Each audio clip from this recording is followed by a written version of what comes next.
We return to the world of Middle-earth. A world you can bring home with you thanks to the sponsor of this video. This video is brought to you by Displate. Displate offers high quality prints on metal and a variety of options available. Video games, movies, video game movies, Lord of the Rings and Middle-earth, or sometimes it just works out that well. Prints are available in different finishes, including the ever eye-catching Textra. Metal posters with 3D printed details and effects, catches the light, gives your prints depth, makes them pop, brings them to life. It's art you can feel. I can feel you, my precious. Sounded a little creepier than I meant for it to. All delivered right to your door, so sit back, relax. No need to do any heavy lifting. Not even when you're mounting the prints with their It's So Simple, even a cave troll can do it. Easy mounting system. Stick the magnet to the wall, the print sticks to the magnet. Easy to hang them, easy to change them out. So click the link below, go to displate.com/Jeremy or use code Jeremy upon checkout. Get 1 or 2 displays at 22% off, 3 or 4 displays at 34% off, or 5 or more displays at 36% off. All this is to say, if you're looking for any gift ideas this season,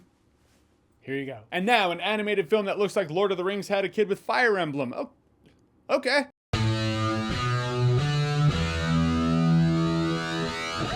So Lord of the Rings War of the Rohirrim is an animated film set in Middle-earth that is a part, canonically, of Peter Jackson's Lord of the Rings world. And the story is actually a really simple one. Warner Brothers needed to release this movie to retain the rights.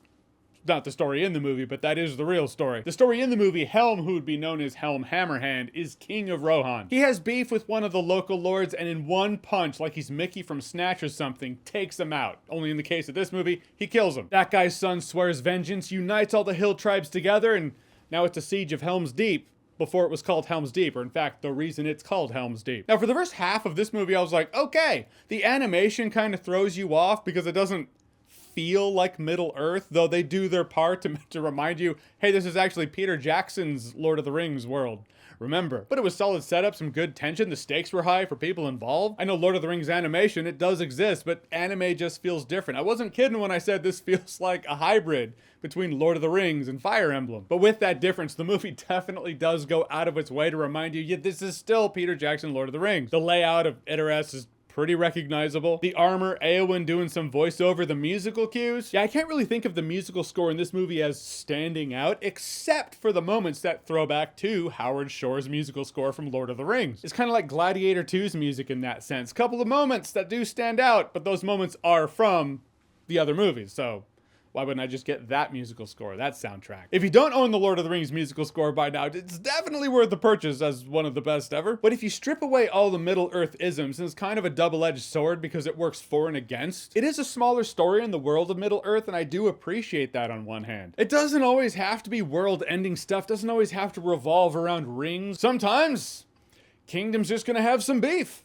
And this is that beef. So it's a fine enough revenge tale taking place in a medieval fantasy world. On the other hand, it could take place in any medieval fantasy world. Could take place in Lord of the Rings, or Game of Thrones, Camelot, Krull, Ladyhawke. Could take place anywhere. What you have is a leader who has beef with another leader and his family because that leader killed that person's father. Tale as old as time, really. And there were times I definitely did appreciate that about this world. It does remind us that Middle-earth is a living, breathing world with history. Much of that history was actually written out by J.R.R. Tolkien, which they are pulling from. Kind of. The movie also feels a bit redundant. Some of the lessons and scenarios in the film are seen in Lord of the Rings. The cautionary tale about the stubbornness of men, it's in there, as seen from Theoden, king of Rohan, in Lord of the Rings. A siege of Helm's Deep, yeah, that's in there too. There were a couple of moments where I was like, are we dealing with magic here? How is this possible? Like in the enemy camp, they're like, King Helm Hammerhand, he's a monster. He's not even human. He's taken us out at night. But Helm Hammerhand was on the brink of death, so it couldn't have been him. Right. But was it? I say that with a question mark above my head because I still don't know. You see this big cave troll with long white hair. I was like, oh, okay, so it was the cave troll, but they think that's Helm Hammerhand because, you know, his legend is big and that thing's big and that's how they see it. All right, fair enough. But then Helm comes out of nowhere. And he is just jacked in sub-zero temperature, and he's just wrecking fools. And I was like, well, maybe he did. Maybe he's the one who did it. He went from almost dead to this. I thought there was going to be some reveal that that old crone caretaker of Helm's Deep was Saruman in disguise and healed King Helm. Nah, King Helm just drank a protein shake, and went to work. It just didn't make sense to me, but it also does show that there are more interesting characters you could have revolved this story around, like Helm. It's a wild call to me to be like, hey, this is the story of King Helm Hammerhand's daughter. She's not actually a named character. They had to come up with a name for the character. Was it Hela? Hera? Both have been in stories before. It's one of those two. It's Hera. Hollywood seems to have this all or nothing mindset when it comes to their strong female character inserts. In a world where Eowyn in Lord of the Rings definitely exists and was a strong female character in Lord of the Rings, she wasn't the main character, so it becomes not enough. So you gotta have the unnamed daughter the main character. Because if you're going to revolve an entire film around a barely mentioned unnamed character from a Tolkien appendices, you're essentially going to have to write a new story on top of the existing story, which is you saying you can write a better story than Tolkien did. I mean, if you feel it, shoot your shot. That said, the movie was alright. The references and member berries got old. They felt forced to me. Like that Watcher and the water kraken that almost ate Frodo. I was like, what's he doing in Rohan? Through that entire sequence, I just saw moments you could shave off this film to make it shorter,